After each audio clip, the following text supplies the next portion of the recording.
செல்வராஜ் படம் பண்றப்ப வந்து நான் வந்து எந்த கதையும் சொல்லலை. விஜயகாந்த் ரொம்ப பிடிக்கும். ஸோ அவரை வில்லனா நினைச்சு கதையெல்லாம் எழுதியிருக்கேன். இது எல்லாமே வந்து அது விபி கிடையாது, அதனால விபி போட்டுருவேன்.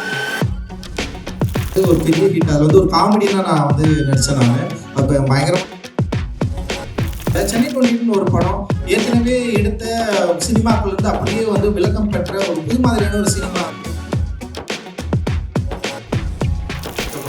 ஸோ இந்த மாதிரி வந்து பல ரெஸ்பான்சிபிலிட்டிஸை வந்து நான் வந்து கொண்டுக்கிறதுனால குழந்தை பருவ காதலை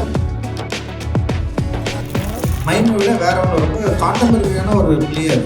ஸோ அந்த பிளேயை வந்து நான் அவர் கூட பண்ணப்போ எனக்கு என்னென்னா புதுசாக இருக்குது. என்னடா இது டயலாக் அட்டகத்தின் பேரே காலேஜில் இருக்கிற படித்த ஒரு பையனோட பேர் தான். அவெல்லாம் வந்து பயங்கர